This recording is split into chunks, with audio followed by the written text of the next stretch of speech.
लोकसभा का चुनाव लखनऊ के मद्देनज़र बहुत महत्वपूर्ण हो जाता है, चूँकि यहाँ पर रक्षा मंत्री राजनाथ सिंह चुनाव लड़ रहे हैं और ऐसे में आज प्रचार प्रसार खत्म हो गया है। नीरज सिंह उनके जो बेटे हैं वो लगातार प्रचार प्रसार में थे। बात करेंगे उनसे और समझेंगे कि आखिर कितनी तैयारी है और कितनी मजबूती से इस बार चुनाव लड़ रहे हैं। नीरज जी, आज चुनाव प्रचार प्रसार आपका पूरी तरीके से खत्म है एक तरीके से। अब तो वोटिंग का इंतज़ार रहेगा कब वोटर्स क्या तैयारियां की इतने दिनों में, आपने क्या मैसेज दिया है लोगों को? देखिए, अभी तो काफ़ी काम बाकी है। अभी ये केवल हमने प्रचार का जो कार्य है उसको पूरा किया है। अब 50% कार्य बाकी है।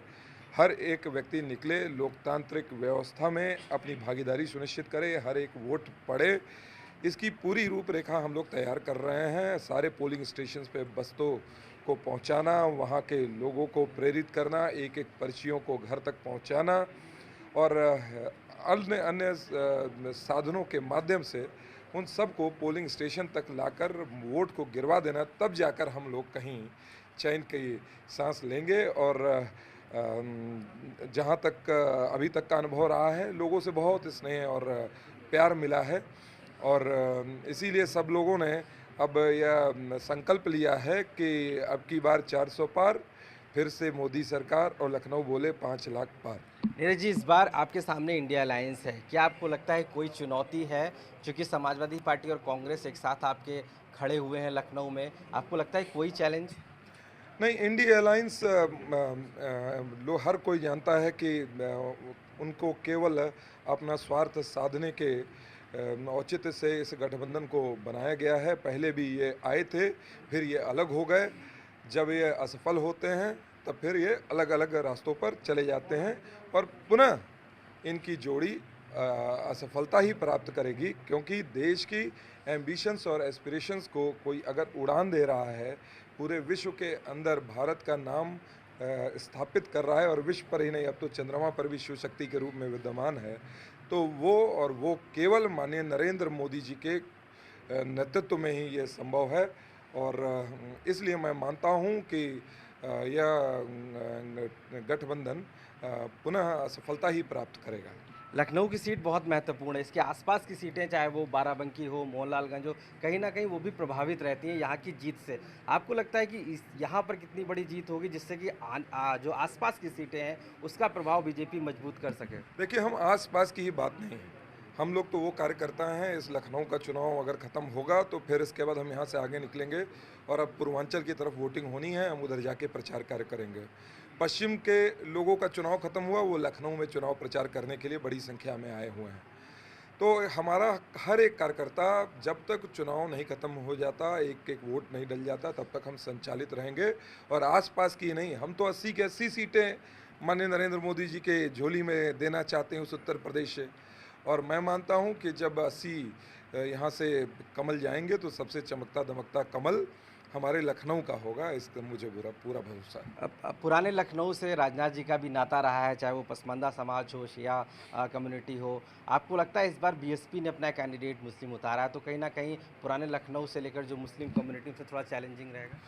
देखिए, इस बार मैं मानूंगा कि बहुत ही आपको ऐतिहासिक अल्पसंख्यक वोटों का भी भारतीय जनता पार्टी के प्रति रुझान दिखेगा। और माननीय राजनाथ सिंह जी के प्रति तो विशेष लगाव है। उन्होंने अटल जी की इस कर्मभूमि पर उस गंगा जमनी तहजीब को सम्मान देते हुए सदैव कास्ट, क्रीड, जेंडर से ऊपर उठकर सबको साथ में लेकर चलने का उन्होंने काम किया है। और हम अपने सभी कार्यक्रमों में देख रहे हैं, बड़ी संख्या में हमारे अल्पसंख्यक समाज के भाई बंधु भी आ रहे हैं। दो हमारे अल्पसंख्यक समाज के पार्षदों ने भारतीय जनता पार्टी का दामन थामा है।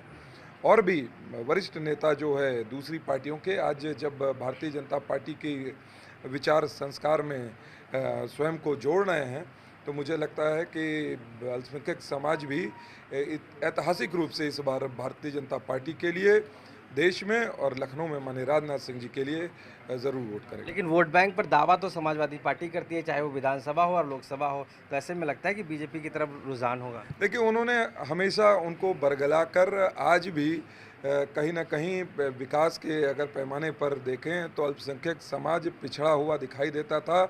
आज जो हमारी सरकार की जब से योजनाएं आई हैं उसमें बहुत बड़ी संख्या में अल्पसंख्यक समाज के लोग लाभार्थी हैं, चाहे वो घर घर सिलेंडर पहुंचाने की बात हो, प्रधानमंत्री आवास की बात हो, चाहे आयुष्मान योजना के माध्यम से लोगों को 5 लाख का बीमा देना हो, चाहे वह आप देखेंगे जो 80 करोड़ लोगों को जो मुफ्त राशन मुहैया कराया गया है, इसमें के बहुत बड़े लाभार्थी हमारे अल्पसंख्यक समाज के लोग हैं।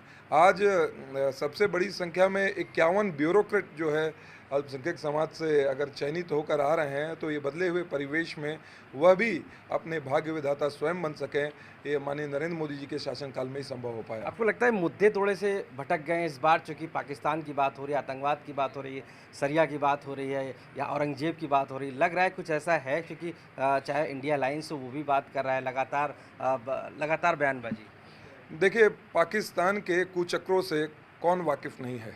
वो बराबर हमारे देश के अंदर किसी न किसी रूप में अशांति फैलाने का उनका प्रयास रहता है, और मुझे लगता है कि वहाँ की आवाम ये नहीं चाहती, पर वहाँ के सियासतदान जो हैं हमेशा नफ़रत फैलाकर भारत के बारे में कुछ न कुछ वो षड्यंत्र रचने का काम करते रहते हैं।